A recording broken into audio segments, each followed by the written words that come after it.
This is Street Knowledge with Chris Graham. Welcome to the podcast. Chris Graham talking with Jerry Carter today here on the podcast. And we're going to talk, well, I think you know what we're going to talk about. We're going to talk about the Final Four and Virginia in the Final Four, first time in 35 years.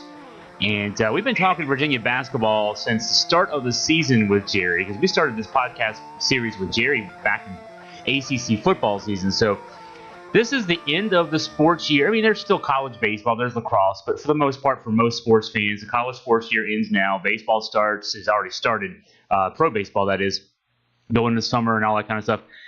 So, Jerry, at the end of all these months, we started back in September talking ACC football. Now we're wrapping up talking ACC basketball.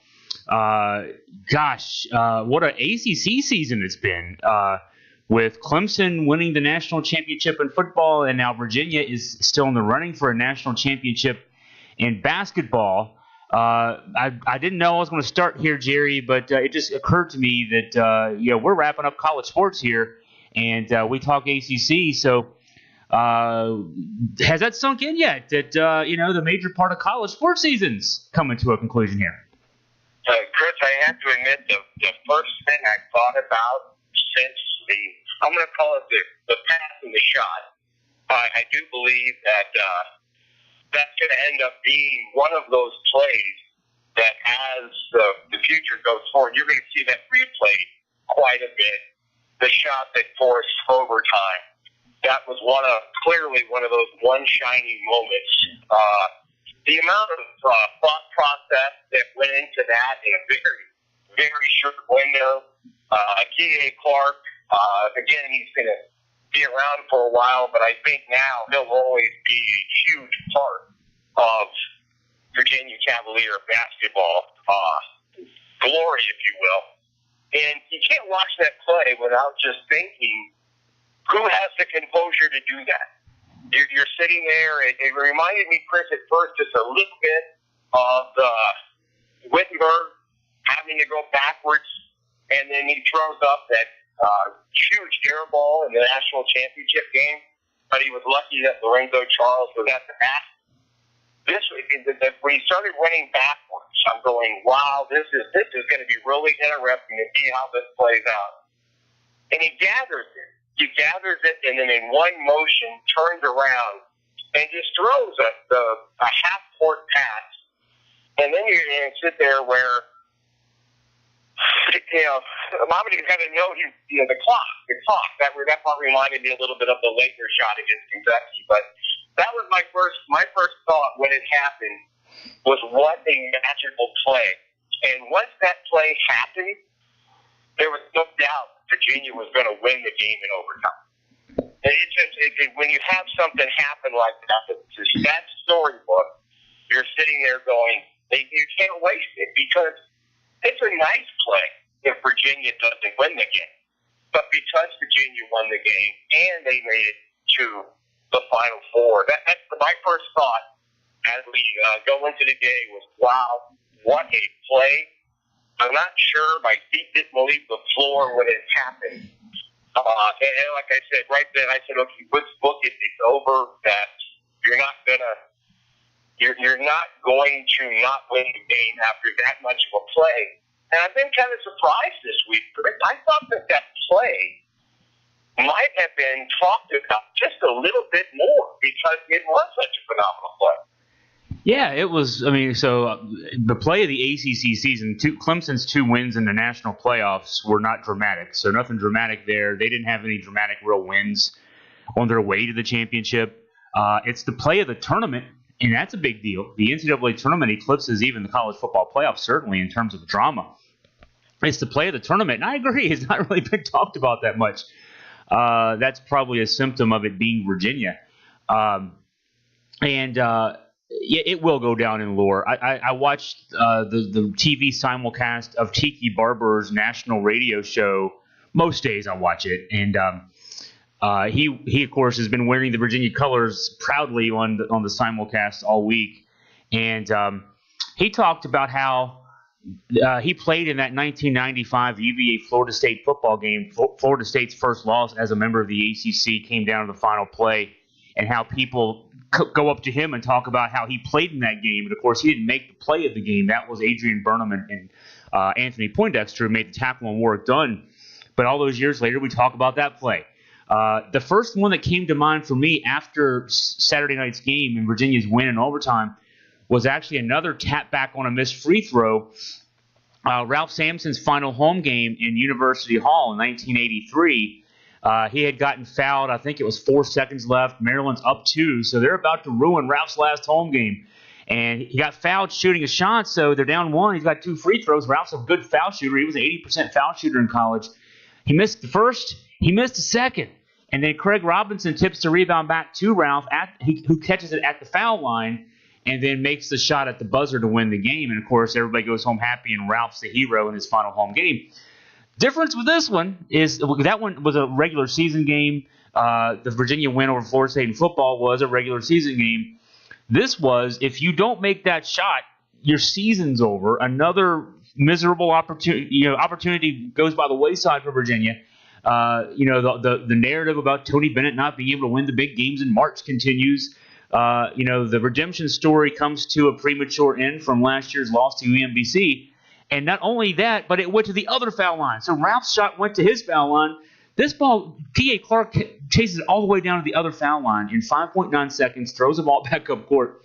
Mamadi Diakite has a sliver of opportunity. Matt Harms, the 7'3" Purdue center, is back. He's got to shoot a rainbow over him, and he can't be thinking shoot rainbow. He catches the ball with a second to go. He didn't have time to think about that shot. He's just got to release it.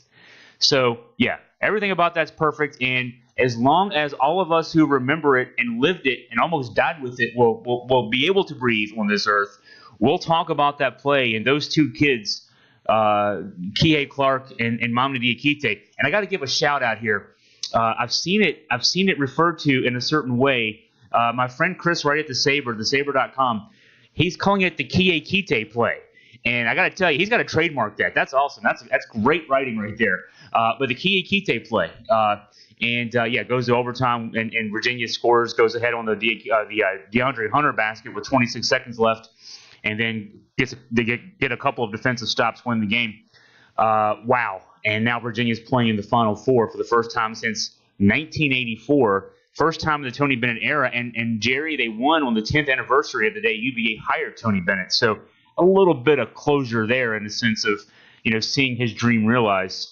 The dream that a lot of us had realized for Tony on the 10th anniversary of the day he comes to Charlottesville. Well, it's been pretty amazing, and got me thinking back of famous last plays, last passes. And again, the reason I think this one tops the other one, even the Grant Hill Kristen Lager process, it's a dead ball. You're coming in from out of bounds. You have a chance to set it up. Laker even talked about how much of a process he went through. He knew he could turn. He knew he could take a step. And this one here just happened. And it happened, and again, you said 5.9 seconds from the eternity. I did not catch the clock when Kide got to the ball. It had to be in my mind somewhere in the 2.5 seconds. I actually looked at it, Jerry. It was he picked it up with 3.2. He passed it with less than 2. It was like 1.9. Diakite caught it around 1.1 and just released it right away. I say released it right away. It was 0.2 or 0.3 when the ball left his hand officially. So, yeah, it took him 2.7 seconds to track it down. And it almost feels, Jerry, to me like that time passed in dog years because there's no way. I've watched that replay a million times. There's no way that was only 5.9 seconds, but it was. Yeah, it was amazing, man. Again, I remember the Valpo play, the play that UConn used to beat Clemson in the tournament. But yeah, that's my first thought process was the play. And again, you and I have talked all season long about T.A. Clark and his role with the team and kind of being an uncovered gem, if you will. And it was an amazing play. And then after that, also, I really appreciated the moment that Mamadi shared with Edwards. And I knew that watching that, I knew there had to be some connection to those two, that they knew each other, from some point in the past, I'm sure on where their basketball paths crossed. But I thought that was pretty neat at the end of the game, or actually was at the end of regulation, that you first noticed it. And, of course, when they talked later, you realized they did play some AAU ball at some point with each other. But that was a crazy game, and I don't want to take anything away from the Purdue guard, who that was quite a show. And again, as I mentioned right before we started, I got to listen to you and Jeff go through it, and you're talking about that play, and Edwards was saying that absolutely that was the fear, that he was going to get fouled. And you did a great point by saying, hey, does anybody on the Purdue bench know that that's not Tony Forte, that that's not what's going to happen here? We're just going to play defense. And it was a situation, I thought you guys did a great job breaking that one down before the game. And then it immediately, Chris, sent me back, being older, it sent me back to 1984. Uh-huh. And you're sitting there and you're thinking, wow, it had really been 35 years. And you can actually go on YouTube and watch the semifinal game played on the Sonics home court out here in Seattle. You can actually watch the game from start to finish, and you look back at that, and I'm not sure what part of that. I'm not going to date you for sure, but I'm going to guess you were 10 or 12 years old when that was going on. But the situation to where I thought that maybe the people that Terry Holland had on the bench with him were as equally as impressive as the people that he had on the court playing. And I don't know if the fans out there listening, you're sitting there, and of course Terry Holland was the head coach. Jim Laradega, the current coach at Miami, Jeff Jones, the current coach at Old Dominion, and Dave Odom that spent some time down in Wake Forest with the 3 lead assistants. And there's even stories that some guy named Seth Greenberg was getting his legs underneath him starting out there. And you're sitting there, I don't know how many times in a college game that you're going to have 4 future coaches sitting next to somebody that had a pretty great career in Terry Holland. Yeah, I remember that. I would have been 11 years old in 1984, and what I remember about '84, because I was already as much as an 11-year-old could be, an encyclopedic fan of UVA sports, and knew everything already at that stage that you could possibly know about UVA sports. And that, of course, was the year after Ralph left, and the '84 team was not. I mean, it was after Ralph left. You just wonder how is this program going to function in the year after Ralph? And they started 10-0, and had a good start to that first season, but it was a sort of a fool's gold kind of 10-0.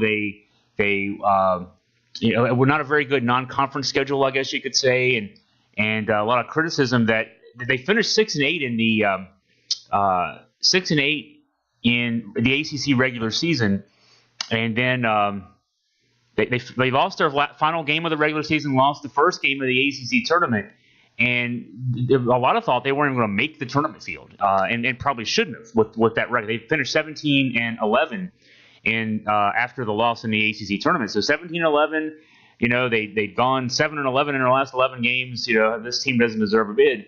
They get the bid. And I remember this vividly, watching every one of these games. This is before CBS went wall to wall with coverage, and Thursday and Friday on the first days being so big, you kind of had to find the games on regional TV. And so Virginia beat Iona in the first round. They upset then number 8 Arkansas in overtime. Then they beat Syracuse in the Sweet 16, and these were all close games. They beat Iona by 1, Arkansas by 2. The Syracuse game was a little bit different. It was a 10-point game most of the way. Final score was 8. And then, I remember this too, Michael Jordan's last game. They're playing in the East Regional. they're playing Indiana in the Sweet 16 opposite Virginia playing Syracuse, and Indiana actually beats Carolina, upsets Carolina. So we're not playing Carolina in the Elite Eight. We're playing Indiana in the Elite Eight, a good Indiana team. Rick Carlisle makes a shot, wins, and Virginia wins that game to go to the Final Four. They play Houston in the Final Four and lose by 2 in overtime, and had a shot at the end of regulation. Olden Polynice was called, I think, for an offensive foul with the game tied at the end of regulation.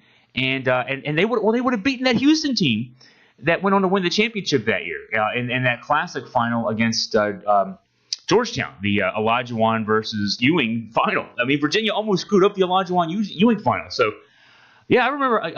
I remember a little bit about that. And Scott German, kind of wish he was here. He actually covered that Final Four. He was out in the Kingdom covering that Final Four. So. Yeah, and I've said this, Jerry. I've written a column about this week, I should say. I probably said this to a lot of people. When I co-wrote with Patrick Height the history of University Hall, we did, of course, a lot of that book was about the Ralph years. When we wrote that book, I'll tell you what my mindset was, being a UVA fan, UVA alum. When I wrote that book and we wrote about the Ralph years, I wrote about something I thought was never going to happen again. About a program in ascendance, winning 30 games a year, being number one in the country, and number one seed in tournaments, winning ACC and tournaments and all that kind of stuff. I didn't think that kind of thing could ever happen again, and here we are. I'm getting on a plane Saturday morning to head to the Final Four to cover Virginia. So my brain, however big it is, could not expand enough to think that what we're getting ready to see in a couple days was possible. So.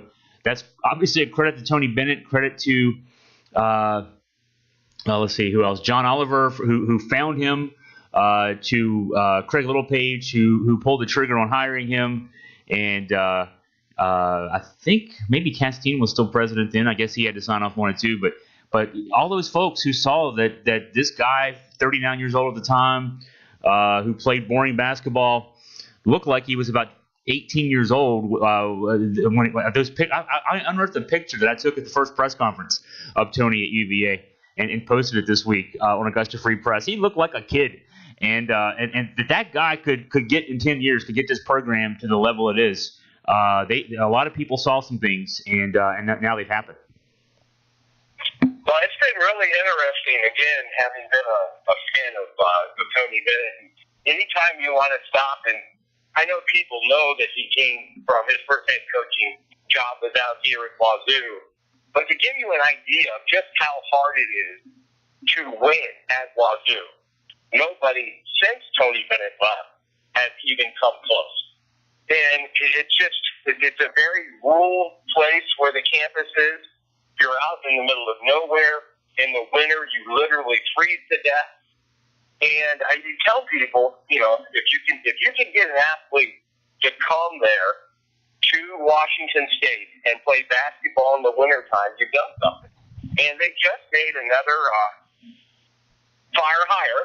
Again, the next person will try to be the next Tony Bennett at Wazoo. Ernie Kent, who had been let go a few years ago by the Oregon Ducks, ended up heading out to Wazoo, and they gave him 5 years. And he never even came close as to trying to have a competitive basketball team.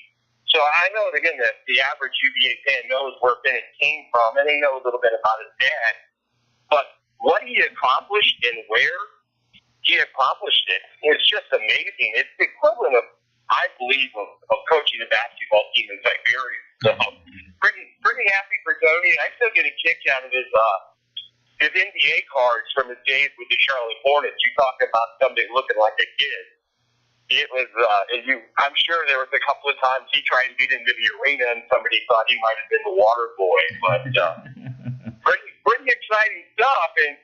And again, they go touch you back in that Final Four just for a minute. You mentioned Polynice. For the older fans out there, that was the Othell and Ricky show. Rick Carlisle again was within that starting lineup. Stokes back then was still coming off the bench. Kenton Edelin and Jim Miller. So what they accomplished was, again, post Ralph. I think that when Ralph graduated, it was a situation where, like, okay, well, here comes the letdown. that instead of Ralph, now we have Polynese, and you're in a situation, I think that right there, getting to that Final Four in that situation, which might have been Terry Holling's moment in his career. Yeah. I know he got there as well with Ralph, but to get there without him was pretty amazing. So definitely exciting. And I also, going back to your conversation with Jeff, you were talking about if you're writing the perfect redemption story, and you mentioned possibly the game with Duke, I agreed with you 100%. It needs to be Michigan State. Yes, it's a situation where they lost a couple of games to Duke this year, but Michigan State has been the team to end their season for a couple of years. Yeah. In very recent history. So I do believe that now I'll actually be in a situation to where I'll be fully protected. I really like what they're accomplishing down there and the job they've done. I'll be pulling for them to beat Michigan State because I want to see a national championship game with a final score might be 32-28. You're the only one who wants to see that. Yeah, I'll be rooting for Michigan State. I mean, I won't be seeing much of that game. I'll be in the arena, but we'll be talking to players and coaches afterwards. But in my heart, whatever 1% I can give to what's going on in the arena, it'll be Michigan State only because it's a storyline, and that's all it is. These two teams, the two teams who are now 2019 versions of Virginia and Michigan State, don't have that history. The two programs met in 2014, 2015. Back-to-back years in the NCAA tournament. So I guess the kids were being recruited around that time. So they know, at least from that standpoint, the UVA kids would know more than the Michigan State kids.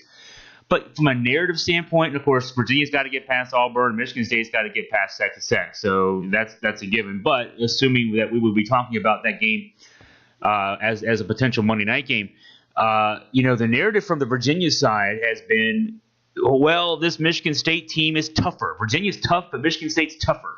Virginia out-toughs teams. That's how they win games. They play defense and they grind it out, and that's how they win games. And yet when they play against Michigan State is the bully, and they actually out-tough Virginia. And that 2014 game, Jerry, we were both in Madison Square Garden that night. Virginia lost that game by 1 point. I still say to this day that if Anthony Gill doesn't sprain his ankle and with 17 minutes to go in the second half, that Virginia wins that game. But that's easy to say. He did sprain his ankle, missed the rest of the game, and Virginia loses by 1 point. A game that at that stage, I want to say Virginia was up 8 or 10 when he went down with injury, and it just happens. That's part of the crapshoot that an NCAA tournament is. Every game is Game 7. That's my new catchphrase for the NCAA tournament, and you only get one game to prove that you're better than the other team. And, it's a one-game scenario, and that one-game scenario went Michigan State's way. And the second time, in 2015, I don't think anybody out there would disagree that Michigan State was nowhere near a 7 seed that year, but they were bracketed 7th with Virginia somehow. Virginia was 29-3 at the end of that season, at the end of the ACC tournament. 29-3 somehow was a 2 seed that year. And so that's a convenient way to do things. Let's put Virginia as a 2, and we'll put Michigan State, who was the Big Ten champion, as the 7, and they'll play in the second round. And Virginia just that day couldn't make shots. In Charlotte Spectrum Center, a place that has not been kind to Virginia in recent years. So yeah, those 2 games, and from a Virginia fan standpoint, yeah, we'd love to beat Auburn and then have a chance to beat Michigan State to win the national championship. That's the way you want to go through it. If you could write the storyline, that's what storyline you'd write. From the Michigan State side of it, they don't care. They probably want Virginia too because they think they can beat Virginia because they always out-tough Virginia. So right now it's a rivalry between a hammer and a nail, and they think they're the hammer. But from the Virginia side, yeah, I bet there's a lot of Virginia folks rooting for us and actually, perversely rooting for Michigan State just to see that potential final. Well, one of the things that you look at, going all the way back to opening night in Indianapolis, and before we got to watch, Lynn and I got to watch the Duke Kentucky game, we watched the Kansas-Michigan State game. And back then, Kansas was the preseason number 1, and Michigan State was having a hard time matching up with Kansas. And, of course, a lot of things went wrong for Kansas, a lot of circumstances. But Michigan State was probably the least talked about team that could have played in a 4-team event, in the fact that they played in the, if you will, in the undercard game. And all they did was they just chased Kansas around.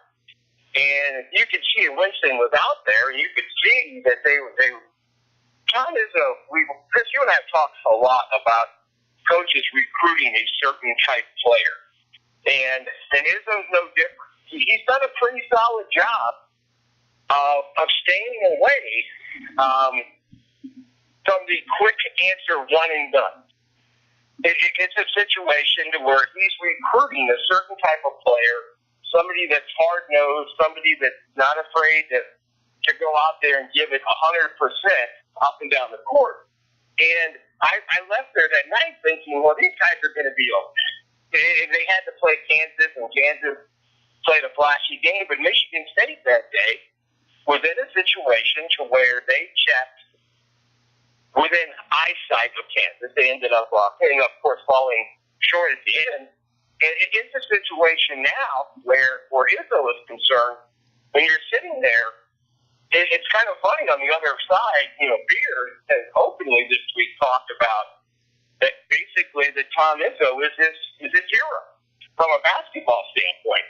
And it's going to make for an interesting matchup opposite of the Auburn-Virginia game to have Chris Beard has read numerous things this week where he's talked about how much time he's got to spend with Izzo, and he models his program after Izzo's.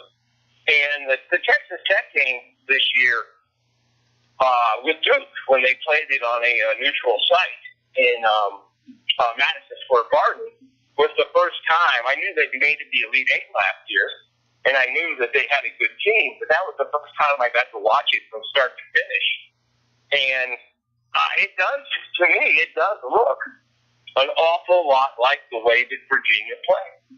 And the fact that they're more known for their defense, I think that their offense will come off of their defense. But that's probably the equivalent or the amount of time we would have spent talking about Michigan State Tech. I think we got other things we want to talk about. Yeah, I would like to get your thoughts. It's been several months now. That's how long a college basketball season is. But folks who listen to our podcast regularly might remember that Jerry was out in Maui, Lucky Duck, good weather, in November. And I say Lucky Duck, you got to see a lot of really good basketball. You saw Duke Gonzaga. You got to see Duke-Auburn. And that's the one I want to ask you about. I watched that game on TV because I wanted to see. It was in my mind, it was Duke's first real test of the year. The Duke freshman storyline. I wanted to see how they played against that group. And the final score was single digits. It felt like Auburn hung around for a while. Duke sort of took control in the second half. Auburn made a late run to make the score look good. My impression, and I'll say this, I was watching on TV. So that's why I want to get your impression. You were in the gym on that, I'm sure, warm day in that gym, crowded as it was. My impression was, wow, that Auburn team, I don't know what offense they run. I don't know what they do defensively, but they're helter-skelter. They ugly it up, and they made it interesting. And so now Virginia's playing them in a couple of days. That's my impression. They just, it's not that they do anything schematically, except maybe if you want to give them credit for their scheme being just make things really uncomfortable for the other team. That's my general impression of Auburn. You saw them in person against Duke. I want to get your thoughts. So, Chris, the first thing I will say about Auburn is the old line about the dictionary. If you look up the term roller coaster, you're talking about the ride the Auburn Tigers have been on in the past calendar year. Texas State left last season at the hands of Clemson in one of the most embarrassing NCAA losses, I'm going to say ever. It was, as far as a team that was a very solid team. I don't have the box score in front of me, but I think at one point they were down 34, 37 points. And you're sitting there, and Clemson never let them back in the game. And you're going, okay, well, these guys are going to have to reinvent themselves. Something went incredibly wrong because Clemson was a nice team, but to beat them in that manner in that game. So then the next thing where Auburn's concerned is you have the issue where you had an assistant coach or two that get caught up in the Adidas process. Yeah. And now you're sitting there and you're going, okay, well, Bruce Pearl really got his work cut out for him. And it's a situation to where your season, they come out in the preseason, your preseason top 10, they did play Duke toe-to-toe, and Bruce Pearl's not afraid to tell you he tried to mimic the way that North Carolina played. It's a situation to where, I don't know, the North Carolina runs an offense other than I'm going to race you down the court, not going to beat you because I have better athletes than you. Yeah. Brown is as fast as anybody I've seen with a basketball. And that's at any level. And again, now Auburn has this, they have the tournament out in Maui. They play Duke on a national stage. And you're thinking, hey, things are back good. They're good. They're for real. And then in the middle of the season, Chris, they just disappeared. It just became, they fell out of the top 25. They had some questionable losses. One of the games that they lost was one of the Kentucky games by over 20 points. So Auburn went from being a media darling in the Southeastern Conference, if you will, to all of a sudden God help you, are they on the bubble? Then, fast forward, again, the roller coaster, you come into the SEC tournament. They botched the last play of the game in the semifinals and got away with it and beat Florida at the buzzer.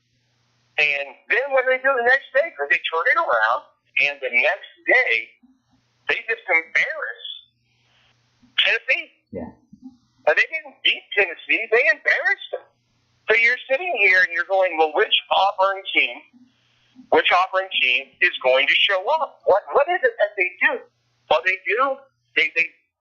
play fast, they play hard, and I believe they play physical. And in my mind, they're not afraid to run up and down the court with you. They're not afraid to harass you. At the same time, when they lost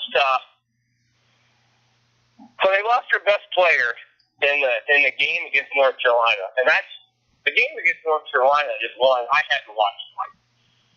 And as much as I love Virginia and as much as I love Duke, I went on record with you saying, hey, if you ask me to guarantee one team getting to the Final Four, I just felt that Carolina was playing at a level that nobody was going to stop them.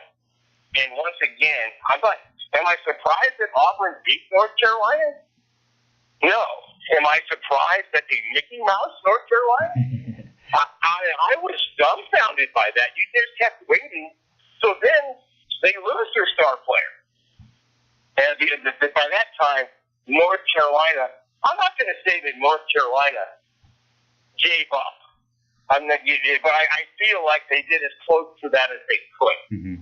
But you come back and you're going, okay, well, now they got to play Kentucky, and they're 0-2 against Kentucky, and P.J. Washington is back, and there's those magic words about a lottery pick.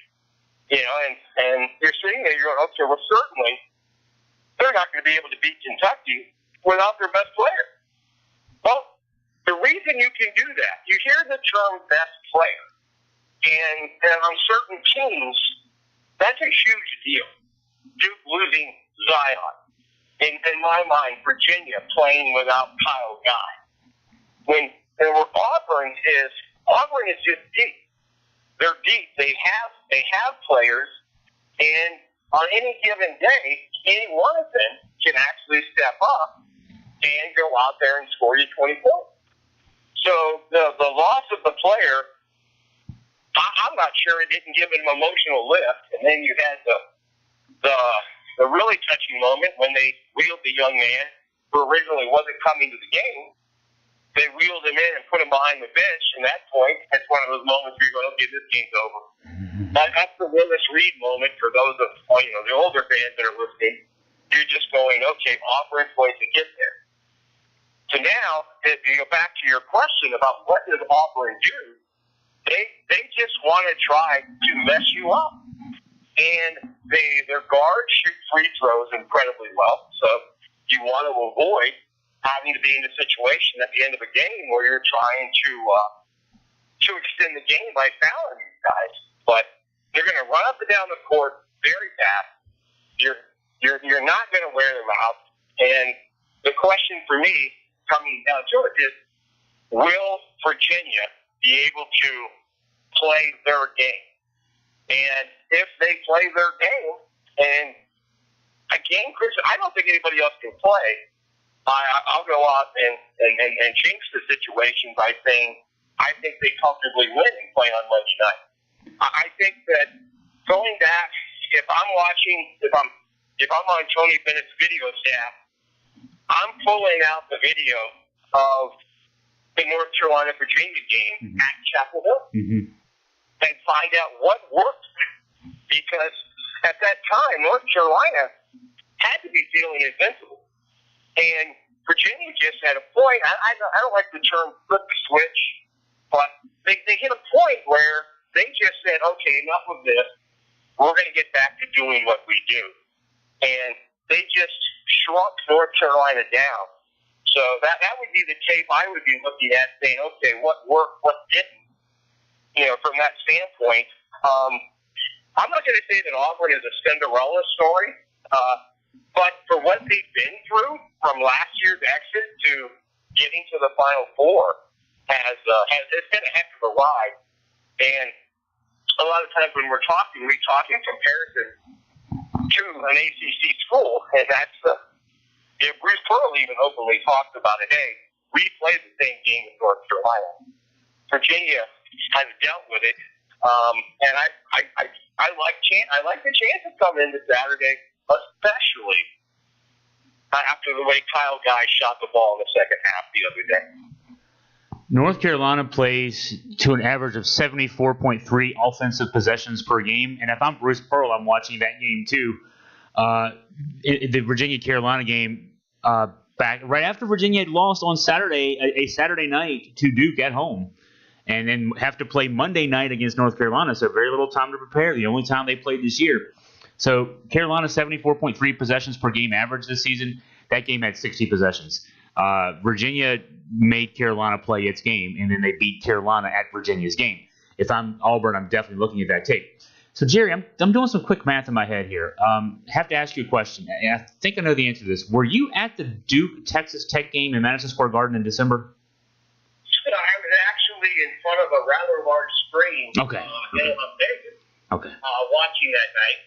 And it was a really fun, I'm sitting next to my wife. She didn't enjoy the game much.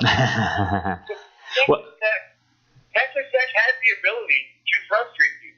Yes. And it's a situation to where if you go back, and again, not to fork off on a separate road, if you take a look at the Duke season that Duke just had, the worst thing that happened to Duke was beating Kentucky by 135 points opening night. I think if you go back and say the Texas Tech game was one, Gonzaga was a wake up for Duke over in Maui, and Texas Tech was the first one. And you had mentioned before the game that this is the kind of game that Duke wants to play against Texas Tech because it's going to help prepare them for Virginia. And it's a situation. So I did get a chance to watch it on a pretty big screen, but I was not in the Garden that night. But I became a fan of what Chris Beard was doing down there because, again, it's not a roster full of McDonald's All-Americans. When he got the job, he basically focused on getting one ball player to stay close to home. And he's just made it work. He's made it work with a system. And the system is just based on the difference. And it's hard to say that they're bigger than Virginia because Virginia has too many lineups that you can put out there, with the combinations of the three big guys. But it's a more physical brand of Virginia's defense. Only because you got bigger bodies, you got bigger wingspan. I'm not saying it's a better version of Virginia's defense. It's just a bigger one. So I was putting together in my head. So you didn't see Texas Tech in person, but you saw in person this year. Boy, you saw Duke, of course, in person. You saw Gonzaga in person. You saw Michigan State, Kansas, Kentucky. That was Maui/Indianapolis. That first four games, our first two games in Indianapolis. So that's pretty impressive. You saw a lot of good teams in person this year, and I have the same impression of Texas Tech. Bigger, I mean, I look at the efficiency ratings. Virginia gets a reputation of being the nation's best defensive team. They give up the least points per game, but they play the slow pace. Actually, Virginia in the KenPom.com efficiency numbers is fifth defensively this year. They're actually second offensively. You don't think of Virginia that way, but Virginia's second in the nation in adjusted offense. Gonzaga first. That tells you the territory they're in there. Just for comparison, Tennessee was third. Purdue was fourth in efficiency. Duke was all the way down at seventh. So, again, from an efficiency standpoint, that's points per possession. This is Tony's best offensive team and not his best defensive team. Texas Tech is first defensively, but 28th offensively. The two matchups this weekend really pit. The efficiency numbers tell you that Michigan State should be in the Final Four. They were a 2 seed. Duke was the 1 seed, but Michigan State's ranked in the top 10 in both offense and defense. They're 5th offensively, 9th defensively. Virginia's in the top 10 both offense, defense, 2nd offensively, 5th defensively. And then Texas Tech 28th offensively, 1st defensively, and then you've got Auburn 6th offensive ranking, 38th defensively. So you've got two teams in Virginia and Michigan State. Maybe this is why they're the favorites. They're just better on both ends of the floor, whereas Texas Tech and Auburn are really good on one end of the floor. And I wouldn't say they're not good on the other end of the floor. They're just not as good as Virginia and Michigan State. So that's probably why Virginia and Michigan State are the favorites for Saturday's games. But that said, at this stage of the season, Texas Tech is so good defensively, Auburn is so good offensively that it's a one-game scenario, and you have to look and say, well, you know what? Auburn can get hot, or Texas Tech can just really clamp down on defense and make those games certainly very interesting as far as that goes. Well, it's the one thing that I'm really waiting to have happen, and now maybe that 16 versus the 1 is over and the redemption is over. And yes, I do call Tony Bennett my guy, as Wilbon and Cornhuis to do all the time. Somebody's going to have to stop and give my guy credit that he's a heck of a tactician. It's a situation to where I believe if you give Tony enough time, he's going to find a way to do whatever it is that needs to be done. He's going to run whatever scheme he needs to run. He's going to have the players. One of the questions, again, I'm referring back to your conversation with Jeff, the question came, hey, DeAndre Hunter was off the court for some pretty crucial minutes. I saw that as a good sign. You're in a situation to where I believe when you sign on to play at UVA, you're signing on to play as a team, to be part of a program, not to come and play for yourself. And it was a situation to where the matchup that he's done, again, the Purdue game, yes, we couldn't stop the guard, but I thought he did a really nice job of stopping everybody else. So you're in a situation to where, the big 7'3" kid with the hair, complete non-back. So the fact that Tony Bennett has a week to prepare for this, I really believe that his players look at this in the same way that it's similar to how the Duke kids listen to Coach K. It's not like someone's going to say, oh, well, that might be what Coach is thinking, but this is what I'm thinking. They buy into what he's doing. And it's something to where that I like it in a matchup. But Bruce Pearl, much more fiery, much more animated, much more vocal. He's going to stop and scream and cheer his players on and yell at them, and and of course everybody saw the clip of Izzo, and as far as his little moment earlier in the tournament. So you're in a situation where Tony Bennett. I don't know what Tony Bennett animated looks like. Do you? I've never seen it. I look at his eyes, and he's always thinking about what's next. What do I have to do next? What's the next move that I have to make? And I'm hoping that when the dust settles, that somebody can just stop and say, "He's a pretty good basketball coach." Well, I'll say a couple things to that. Yeah, one, he did admit after the Purdue game to reaching into his breast pocket there in his jacket and taking out his play card, which if you watch games enough, you'll see Tony scribbling notes to himself during the game. He admitted that he took the play card out and ripped it up after Carson Edwards made the bank three at the end of regulation that gave them the 2-point lead. So that's demonstrative Tony. He ripped up his play card. Not that any of us saw that, and the TV cameras didn't pick up on it, and he had to kind of cop to it later. Reporters who were sitting courtside would have seen that, and that's about it. So that's your demonstrative Tony. That's pretty much a technical foul for Tony in his mind, as he ripped up his play card after that 3-pointer. But today in his press conference at the Final Four, they'll do one today, they'll do one tomorrow. He was asked about a conversation he had after the UMBC loss. And, man, I can't wait till we can't talk about that anymore. But now it's a good story, I guess. After the UMBC loss, and having been there that night, Virginia really, when things got out of sorts, they had no answers. Offensively, they just kept running their motion offense, and it wasn't working. And they kept just doubled down and tripled down on the motion offense that wasn't working. And they had no flexibility to sort of get out of that and do something different. And so the story has circulated about how a couple weeks after the season, as they're sort of examining what went wrong, Coach Bennett had a long conversation with Ty Jerome. We talked about this today, about trying to do some things to sort of diversify the offense. And, it's subtle, but again, this team is now ranked second nationally in offensive efficiency, which tells you that, possessions be damned, they score points better than everybody but one team in college basketball, and that one team's a special team, Gonzaga. And so what do they do differently? Well, Jay Huff, when he's on the floor, they run the offense through Jay. He's only on the floor for 8 to 10 minutes a game, but when Jay's on the floor, they let a 7-1 guy shoot threes. They have him setting screens at the top. They run off those screens.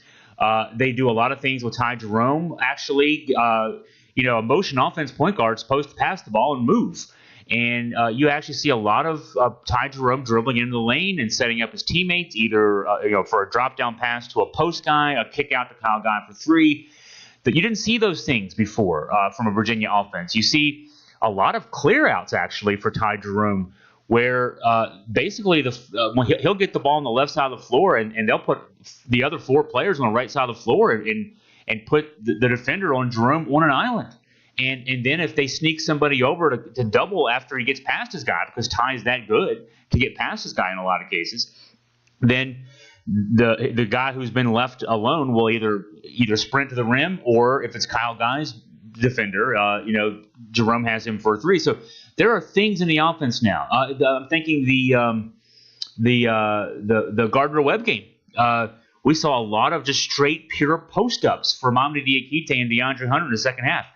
That wasn't in the offense. A motion offense doesn't have a lot of pure post-ups. So he has adapted, yes, and that's why this team is – I think that's why this team's playing right now, because he adapted offensively. And part of that is, he's gone with a 4-guard lineup.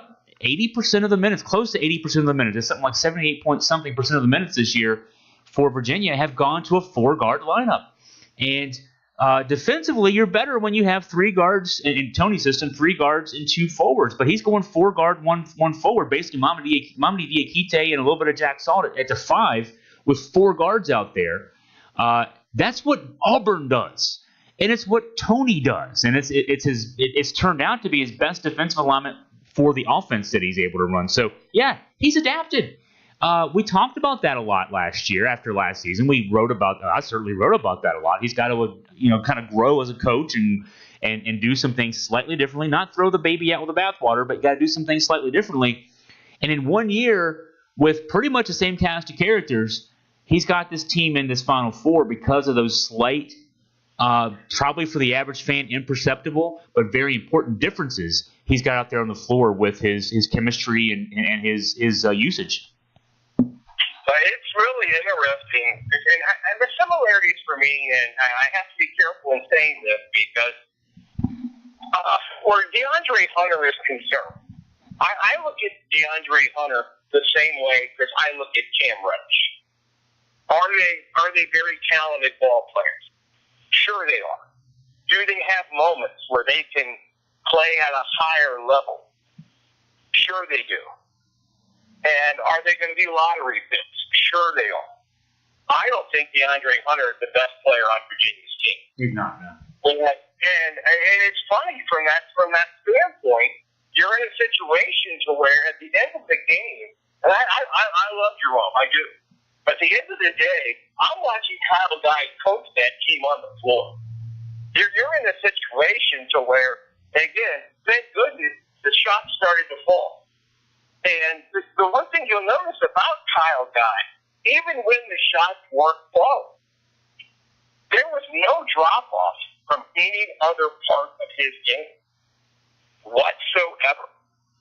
And there's been times this season where I felt that DeAndre Hunter on certain nights had been very similar to Cam Reddish. He's out there, but he kind of just fades to a point where he's not the most relevant person on the floor. And where Kyle Guy's concerned, people talk about, the shooting slump, the shooting. Because every other aspect of his game is right where you want it to be, including being Tony's coach on the floor. And the combination of getting to watch these guys, the most exciting thing about being a fan of a 4-year program is you get a chance to watch people for 3 or 4 years. And that's just an unbelievable, enjoyable thing to do in this day and age. So I'm sure when the season's over, they'll all have decisions to make. But I'm really hoping that they all come back and say, hey, let's do this again. From a standpoint of, I know there's money to be made. I was listening to Stephen A. Smith talk about Cam Reddish needs to come back. That's great. He probably does, but we know that's not going to happen. The ship's already sailed from that standpoint. But where DeAndre Hunter is concerned, I think the adjustment that they made is Tony's ability to make them is from his comfort level with his floor leader. You're in a situation, and I love the way that he gets together with the big guy. Anytime he gets upset, he'll actually come over to him and put his hands on both shoulders or both around his neck and just talk to him like a father would talk to his son and saying, hey, this is what we need to do. Not everybody has that in their tool bag, and it's fun to watch from that standpoint. And then when he puts on a light show like he did in the second half, it just makes it that much more enjoyable. But just like the game shows, I'll compare UVA season to the thing of, hey, you win 10,000, you win 20,000, do you want to bank? Virginia made it to the Final Four, and that is awesome. It was the one thing I said all year long in talking to you. If I could have one thing, it would be for Virginia to get to Minneapolis. So let's bank that. Let's ride that. Let's be thrilled with it. But you know what we got to do now, Chris? How about we just win this thing? Yeah. How about we there's nobody out there where you're going, oh my God, what are we going to do with this player? What are we going to do with that player? And if I was to go back to Tony ripped up the card after Edward banked that one in, I wanted to rip something up too. But that's my mindset. It's a phenomenal story. The banner gets hung. The banner gets hung now. And UVA has what it needs. Okay, but how about we hang a different banner? Because I think if they come out, and again, I'm just a big Tony Bennett fan, and I love Kyle Guy, but he's got these guys clicking. He's got them coming and going. The shifts that he makes, and you mentioned the minute, it's working right now. It's working right now. And I'm going into this saying, okay, let's face the fact that a banner gets hung, but what do you say we just win the thing? You know, I go through a season watching games starting in November, and every time I watch a game, I think that game might be the kind of game we have to have memory of in March. Now we're in April. And so in this NCAA tournament, Gardner-Webb, you know, that actually was, even dating back to last year, the first half barrage. We remembered UMBC. The barrage happened in the first half, so they were able to recover. But, you know, they had something to fall back on, and they did fine with it. Maybe also this year, Kyle Guy mentioned after that game, the Louisville game at Louisville. Louisville was up, you know, double digits in the first half of that one. Virginia stayed calm and won. So, you know, so that was that one. The Oklahoma game, Scott German and I were walking off the floor that night, and we said, we've seen that win 100 times in the last 5 years. That was just a typical Virginia win. The final margin was 12, but it might as well have been 100. Oklahoma had no chance to win that game the way that one was played. The Oregon game was sort of the Florida State loss, but lessons learned from it. Oregon's big. They have guys with long arms. They play defense well. But what Florida State, just like Florida State made some shots. Virginia got down on themselves in that loss in Charlotte in the ACC tournament, and so they compounded the fact that they were having trouble scoring with not playing good defense. And so, hey, we're having trouble scoring against Oregon, but if we play our defense, we'll win the game. And so I think that the Florida State loss was important in the Oregon win. The Purdue game was the Maryland game from back in the Big Ten Challenge. That feels like so long ago now. But that's the only game this year until this one that Virginia outscored a team. The Maryland game was a 76-71 win up at Xfinity Center, Cold Fieldhouse, I still want to call it. Maryland scored 71 points in that game, won 60 possessions. And Virginia outscored a team that was scoring at a pretty high clip. They beat a good offensive team by playing better offensively that game. And it was the only game all season that was like that. And then they have to play Purdue. You look at that score and you say, wow, 80-75, that must have been a fast-paced game. The game had 59 possessions. It was not a fast-paced game. It had 59 possessions, including the overtime. So it was a slow game. It just happened that Virginia outscored another really good offensive team. So, I kind of look at it like that, Jerry. I look at a team learns as the season goes on. They learn about themselves. They learn what their capabilities are. Sometimes they learn negative lessons. I wrote about this, and some people commented negatively upon it. After the Florida State loss, I said, this isn't the worst thing. Sometimes it's better to learn from a loss than it is to think you're going to learn from a series of wins. And I think Virginia learned from that loss, just like they learned from the UMBC loss, the two losses to Duke. They followed both those losses to Duke up with wins and winning streaks, as it turns out. So that said, they're playing Auburn. Auburn is, if I have to put them in a category, they're Carolina. They might be a little bit of Carolina State in terms of how they play. They're ready. And if they play Michigan State is sort of Florida State again, a big physical team that'll challenge you with length and with numbers in terms of their rotation. And, I've got faith in that group. I've got faith in Tony Bennett.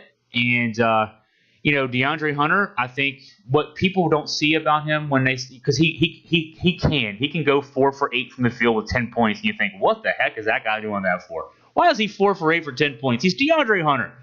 But he'll stop Nickeil Alexander-Walker, completely stop him cold. He didn't stop Carson Edwards, but Carson Edwards had to shoot it from 40 feet to get it over him. And if he's going to do that, let him do it, right? Just let him shoot it from 40. He'll eventually start missing. But he'll stop guys. He put the clamps on. I'm trying to think who was the other guy he really put the clamps on this year.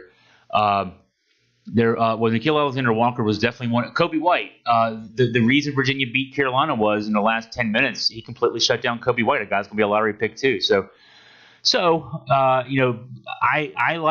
love Kyle Guy. He's the heart of this team. I think Ty Jerome is the best college player on this team. As Ty goes, this team goes. And so you got three guys there, though, that are going to play in the NBA. Hopefully not too soon they'll play in the NBA, but I think at least one of them will very soon. And good for him if he does. DeAndre Hunter's going to be a lottery pick. You got to take it when you can. But man, I love the fact they've got those three guys. And they've all grown for 3 years. We've been able to watch them grow for 3 years. And I feel like a proud papa when I talk about these guys because we've seen them grow from that season 2 years ago when they were 23-11 and really struggled. Lost 65-39 in that second-round NCAA tournament game to Florida. And this group then loses to UMBC, and now they're in the Final Four. They've learned. They've grown. And Tony Bennett's grown. And so that's why I'm getting on a plane Saturday morning.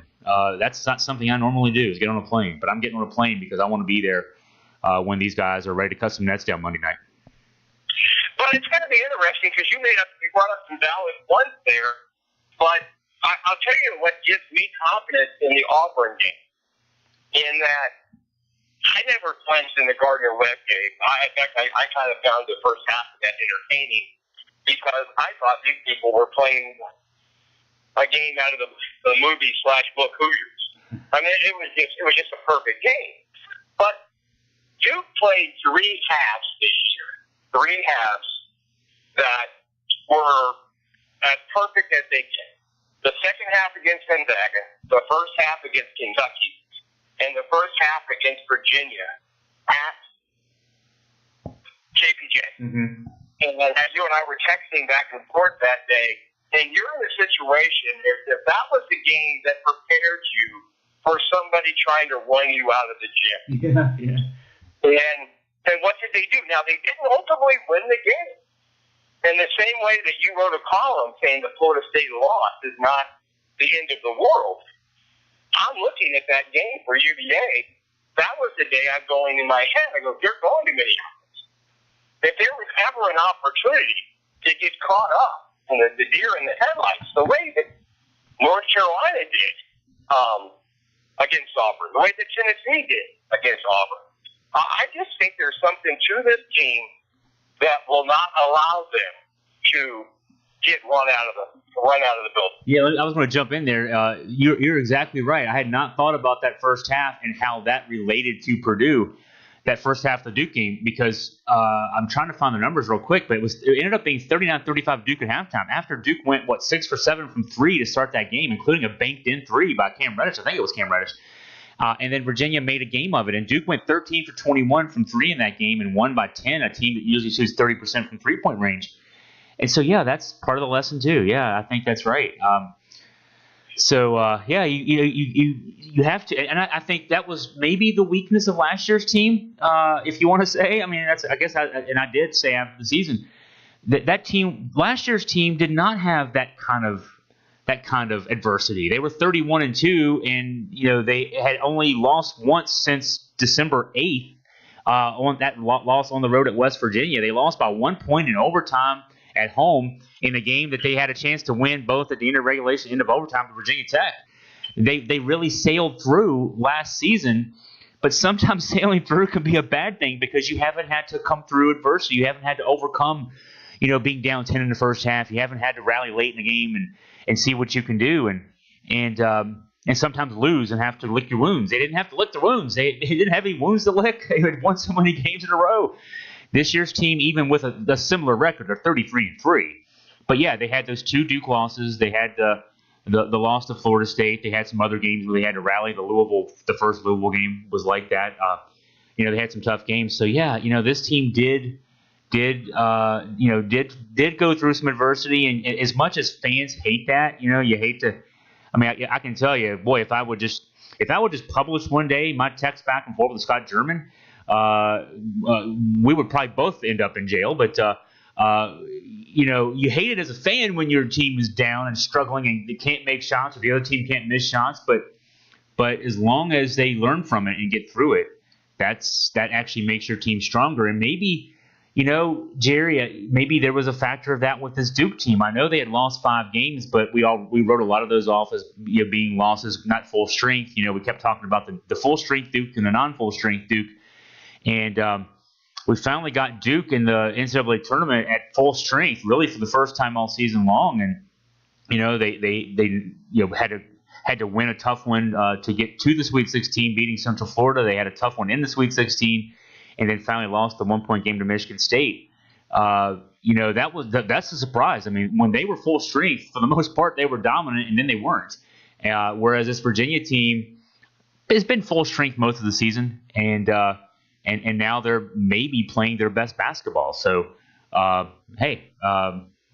that's the way it's supposed to work, but it's actually the way it's working for UVA this year. It's gonna be fun, and like I said, we banked the Final Four banner. It's already getting printed up or summed up, but I'm not gonna sit here and pretend I'm gonna be going, oh man, gee golly goobers, I hope we don't get embarrassed. No, we're going to Minneapolis in my mind to win the thing. Yeah. And I think that the coach and the team can get that done. It's a situation to where I truly believe that. That's not a homer saying, hey, I think UVA wins the thing, but if nobody gets hurt, we don't need anybody to roll an ankle or get hurt. It's a situation to where I think that they have what they need to be able to make Monday night a fun night that we'll all remember for a long time. Well, I think we could end there perhaps because, yes, gosh, I'm getting worked up now. I want to go play some basketball right now as far as that goes. So, Jerry, let's keep on the line here. Of course, Jerry and I text back and forth an awful lot. We'll see if we can get Jerry back to help us either get ready for Monday night, if a Monday night happens for our side, or certainly just to wrap things up at the end of the season. We'll be talking sometime in the next few days. But Jerry, this has been a fun ride, and you've been saying all along, you've been saying Minneapolis or bust for a while for UVA, so got to give you credit for that. Give you a chance here. I know you maybe want to wrap up some women's basketball action as they're headed to the Final Four too, and then that'll help us wrap the podcast up. Yeah, I've got 2 feel-good notes and then something for the women's Final Four. The first one on the feel-good side, and this is for the people back in Virginia listening. Now, the women's NIT, Chris, probably one of the least watched tournaments out there. They actually go to a full 64. So it's different from the men, where we go with 32. The women go with 64, and James Madison University made a run. They won 4 straight games. They made it to the Final Four, and again, in this field, you're playing these games on college campuses. Now, their run ended last night in what we'll call the national semifinals. Northwestern came to Harrisonburg and knocked them off, but kudos for them. And one of the games that they had to win was against Virginia Tech, who, of course, is coached by Kenny Brooks, who made his name coaching JMU. So kudos to the women from JMU. The second feel-good story, and again, I've in the past talked about my ties with Bradley University. Something happened in the NBA last night that was just amazing. Walt Lemon Jr., the average person has not heard that name before, but Walt Lemon Jr. Played at Bradley roughly a decade ago. Last night, in his 8th NBA game, picture that now, he's been out of school for 10 years. In his 8th NBA game, in the senior world, the young man had 24 points, 3 rebounds, 8 assists, and 2 steals, and hit the 2 free throws at the end to win the game for the Chicago Bulls. So there's the story for you if you want to go out there and you want to feel good, don't give up your dream. He played 5 games with the Pelicans last year, and he's playing with the Bulls now. That's just an awesome story after 10 years. First, the women's Final Four is, I am as excited about this Final Four as any that since I've been following the game. You've got 2 great matchups. And Oregon drew the short straw in that they have to play Baylor in the national semifinal. Chris, Oregon has a player, Sabrina Ionescu. Now, she's only 5'11". She is, and they don't talk about triple doubles. And you see, when Ja had one in the tournament, it was only the ninth time in the history of the NCAA men's tournament that somebody had a triple double. Well, this young lady is getting ready to graduate from Oregon. She has gotten into the Final Four, and she has recorded for 18 triple doubles. And again, at 5'11", and she is just fun to watch. And the Oregon, again, they made it to the Final Four by beating Mississippi State. Felt a little bad for Mississippi State because that game got played in Portland. So it was the crowd was definitely a green crowd. And on the other side, you have Notre Dame, your defending national champion, and representing the ACC, playing UConn. And I know that for UConn, Gino's, Marcus and Gino, I know a lot of people say, oh, that's just UConn. Well, they came in this time trip as a 2 seed. Katie Luce Angelson, along with Collier, their best players, their seniors, she had to miss the conference tournament. Her back's been bothering her, and they went up against Louisville, and Samuelson, trying to extend her career, just went crazy and scored 39 points to get them past Louisville. So you've got UConn and Notre Dame on one side. Now, those two teams played up in South Bend on December 2nd, Chris, and Connecticut went in there and won that game by 18 points at Notre Dame. So no one's going to or find it easy to believe that UConn in an underdog role. But it worked for them to this point. So tomorrow, their games are Friday and Sunday. They're down in Tampa. You've got Baylor at 35-1. Their lone loss was at Stanford. And they are big, big, big. Their men's team big. And playing Oregon. And then on the other side, you've got a 1-2 with UConn and Notre Dame. So for the basketball fan that cannot wait till Saturday, I promise you, even if you're not a fan of the women's game, you're gonna see two really entertaining ball games tomorrow with four high-quality teams playing it. And I would have to say, for me, and I'm probably the lone UVA fan that'll say this, but Chris, I'm as excited about Friday as I am about Saturday.